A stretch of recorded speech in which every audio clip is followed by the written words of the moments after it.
In 1938, a Japanese microbiologist proved that you can match the yields of a modern mechanized farm without a tractor, without fertilizer, and without plowing. His method used no machinery, no chemistry, no irrigation. It required one material that exists beneath your feet, on every continent on Earth, but you did not hear about it, because his invention cost $0. His name was Masanobu Fukuoka, and his weapon was a ball of clay. That ball is what this video is about. Inside it is a seed, armored, hidden, and dormant. It does not need you to dig a hole. It does not need you to space it, irrigate it, or protect it. You throw it on the ground and walk away. The rain does the rest. Now look at what is in your shed. The seed drill, the hoe, the rototiller. These are the sacred instruments of modern planting. And every single one of them is solving a problem that humans invented. When you plow, you destroy the fungal networks that feed your plants. So now you need fertilizer. When you plant in rows with bare soil between them, you create open real estate for weeds. So now you need herbicide. When you bury a naked seed in disturbed ground, you expose it to rot, mice, beetles, and sunlight. So now you need pesticide and irrigation. Every tool in the shed exists to fix a problem caused by the tool before it. So why are you still on your knees with a hoe? The answer is not about science. It is about economics. You cannot sell a seed drill to a farmer who does not need to drill. You cannot sell herbicide to a farmer whose seeds are armored against weeds. You cannot sell spacing guides, planting calendars, or soil amendments to someone whose method requires nothing but clay, seeds, and rain. The business model had a fatal flaw. You only had to learn it once. Welcome to the invincible method. Today, we are going to throw your planting tools in a pile, replace them with a ball of mud, and I am going to show you the science behind why it works better than everything in your garden shed. Fukuoka was 25 years old, working at a government agricultural research station, studying plant diseases under a microscope, when a thought seized him that would alter the course of his life. He realized that human intervention, the very thing agriculture was built on, was the source of most agricultural problems, not the solution, the source. He quit his job. He returned to his family's farm on the island of Shikoku, and over the next 5 decades, he developed a method he called natural farming. The Western press would later call it do-nothing farming. That name is misleading. It was not lazy, it was radical. His central principle was this: do not plow, do not weed. Do not use fertilizer, do not flood rice paddies. Every one of those interventions, he argued, creates the conditions that make the next intervention necessary. But here is where Fukuoka went further than theory. He needed a delivery system, a way to plant without plowing, a way to scatter seeds across unbroken ground and have them survive birds, rodents, sun exposure, and drought. Until the rain came. He found it in clay. Fukuoka mixed seeds with compost and red clay, rolled them into balls slightly smaller than a marble, dried them in the shade, and then scattered them across the land by hand. Hundreds of them, thousands. Without any rows, without any spacing, without any plan. But it was not chaos, it was armor. Inside, a tiny seed nestled in dark compost, surrounded by a hard shell. The clay dried into a shell so hard that birds could not peck through it. Mice ignored it. It did not smell like food. The sun could not penetrate it. The seed sat on the surface, dormant, waiting, perfectly protected. And here is the mechanism that makes the entire system work. The clay only dissolves in sufficient rain. Not morning dew, not a light sprinkle. It takes a real rain, the kind that saturates the top layer of soil, to soften that clay shell and release the seed.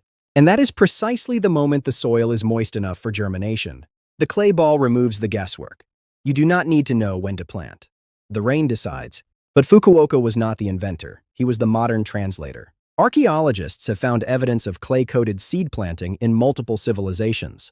Indigenous peoples across Africa and Australia used variations of this technique for thousands of years. The Hopi of the American Southwest practiced dry farming methods that relied on natural seed protection rather than irrigation. In parts of India, farmers still roll rice seeds in clay before the monsoon season, a practice that predates any written agricultural manual. Fukuoka did not invent the clay seed ball, he rediscovered it. And he proved on his own farm in Shikoku that it could match the yields of chemically managed rice paddies with 0 inputs. That claim was verified. Researchers from the Japanese Ministry of Agriculture visited his farm multiple times between 1970 and 1985. His rice yields consistently matched or exceeded the regional average. With no plow, no tractor, no fertilizer, no pesticide, no flooded paddies. So why did the method stay on one farm in Japan for 40 years? Let us break down exactly what happens inside a clay seed ball, because the biology is elegant. A naked seed sitting on the surface of soil faces 4 immediate threats. First, desiccation. Direct sun dries out the seed coat and kills the embryo. Second, predation. Birds and rodents can see it, smell it, and eat it. Third, displacement. Wind and surface water wash it away from the spot where it landed. Fourth, mistimed germination. A light rain might trigger sprouting, but if the soil dries out within 48 hours, the seedling dies. The clay shell solves all four problems simultaneously. The dried clay reflects solar radiation and insulates the seed from temperature extremes. Research published in the Journal of Arid Environments in 2003 demonstrated that clay-coated seeds retained up to 200% more internal moisture than uncoated seeds after 14 days of sun exposure. That is not a small margin. That is the difference between a living embryo and a dead one. The clay also masks the scent profile. Dr. Ken Thompson, an ecologist at the University of Sheffield, documented in his work on seed ecology that rodents locate buried seeds primarily through volatile chemical signals released by the seed coat. Clay encapsulation reduces those signals by creating a mineral barrier. The seed becomes invisible to foragers. But here is what makes the prescription remarkable. The critical moisture threshold for germination in most common vegetables, lettuce, brassicas, legumes, squash, ranges between 50 and 70% soil moisture at seed depth. That is also the approximate moisture level required to fully dissolve a half-centimeter clay shell. The physics of clay dissolution and the biology of seed germination are synchronized. When the rain dissolves the clay, the seed drops into soil that is already wet enough to support root development. The dissolved clay itself becomes part of the soil matrix, adding mineral content and improving water retention around the seedling for the critical first 72 hours. Now here is the part that contradicts everything modern agriculture teaches: the chaos. When you scatter clay seed balls randomly, no rows, no spacing, no grid, something counterintuitive happens underground. A 2017 study from the University of Wageningen in the Netherlands examined root architecture in randomly planted versus grid-planted vegetable plots over 3 growing seasons. The randomly planted plots developed root networks that were 35% more interconnected. Plants in random arrangements were more likely to share mycorrhizal fungal connections, the underground nutrient highways that allow plants to trade water, phosphorus, and even chemical defense signals. Straight rows create straight roots. Straight roots compete. They reach for the same vertical column of water and nutrients. Random spacing forces roots to explore laterally, and lateral exploration is how plants find fungal partners. Dr. Suzanne Simard at the University of British Columbia demonstrated that trees in natural forests share resources through fungal networks, what she famously called the wood wide web. The same principle applies in vegetable gardens, but on a smaller, faster scale. Nature does not plant in rows, and there is a measurable reason why. The grid is not a biological optimization, it is a mechanical one. Rows exist because tractors need lanes. Spacing exists because seed drills need calibration. The entire geometry of modern planting is designed for machines, not for plants.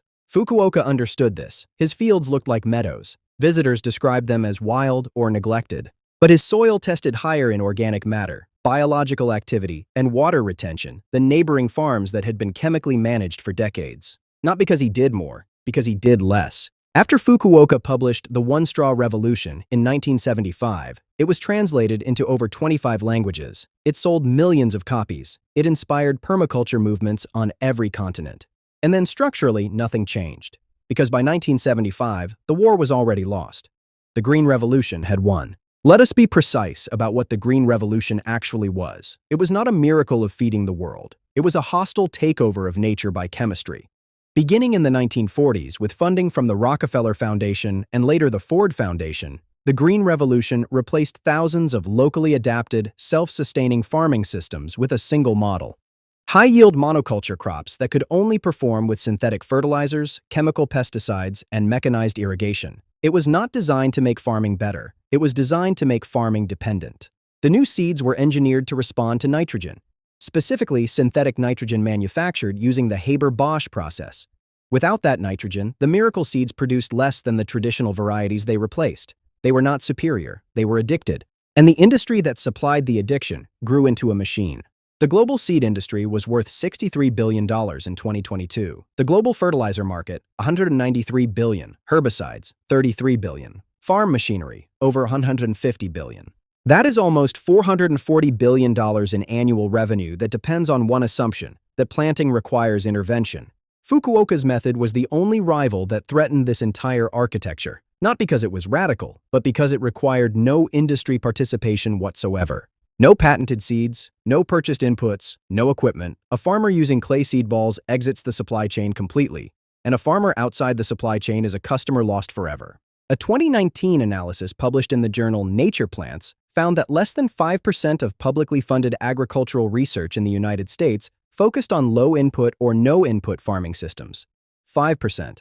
The research that validates methods like Fukuoka's exists, but it sits in niche journals and permaculture conferences, not in extension bulletins or farm bureau meetings. It is not suppressed through censorship. It is suppressed through irrelevance by a system that simply has no economic incentive to teach it. What does not generate recurring revenue is not taught. Here is the quiet proof. Fukuoka's method is still legal. It is still effective. The science has only gotten stronger in the 50 years since he published his book. And yet, how many people in this audience had heard of clay seed balls before clicking on this video?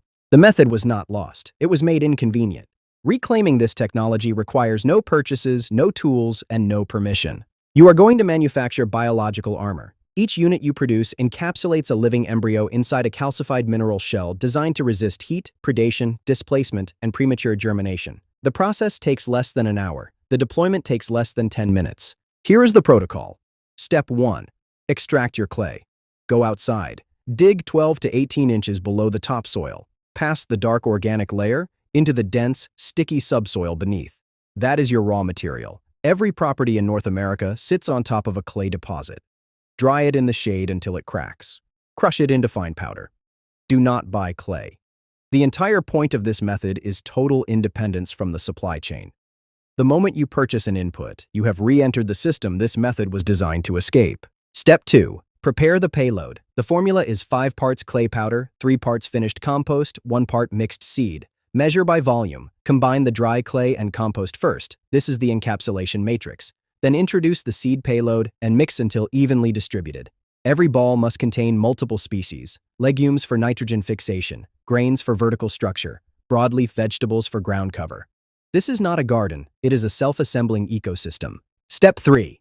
Hydrate and form. Add water in small amounts, just enough to bind the matrix without making it plastic. You want the resistance of packed earth, not the softness of dough. If it sticks to your skin, it is too wet. Add more clay powder. Roll each unit into a sphere between 1/2 inch and 1 inch in diameter. No larger. An oversized shell delays dissolution past the germination window. The seed rots inside its own armor. Step 4. Cure. Lay the finished rounds on a flat surface in full shade. Let them harden for 24 to 48 hours. Never cure in direct sunlight. Rapid moisture loss causes fractures in the shell, and a cracked shell is a compromised shell. When fully cured, the balls should be stone hard. You should not be able to dent one with your thumbnail. They can be stored in a dry container for months, an entire arsenal built in an afternoon and deployed whenever conditions demand. Step 5. Deploy. Walk your land and scatter the balls across the surface. Grass, mulch, bare ground, it does not matter. Do not bury them. The entire architecture of this system depends on the ball sitting exposed until sufficient rainfall triggers dissolution. There is no spacing. There is no grid. You are not planting a garden. You are seeding a territory. That is it. Full deployment in under 10 minutes. Zero cost, zero equipment, zero dependency. You have a choice. You can keep plowing, keep spacing, keep kneeling in the dirt with a ruler and a seed packet, fighting every weed, guarding every row, buying every product the system tells you that you need. Or you can roll some clay, throw it on the ground, and walk away. Nature does not plant in rows. It never has. The strongest ecosystems on this planet, forests, prairies, wetlands, are chaotic, interwoven, and self-sustaining. The grid is a human invention. And it was not invented for the plants. It was invented for the machines. Masanobu Fukuoka farmed for over 50 years using this method. His soil got richer every single year. His yields never dropped. His costs were nearly zero. And when he died in 2008, at the age of 95, his farm was still producing without him. That is the final proof. A real farming system should not need you to survive. It should need you to start it. The knowledge survives.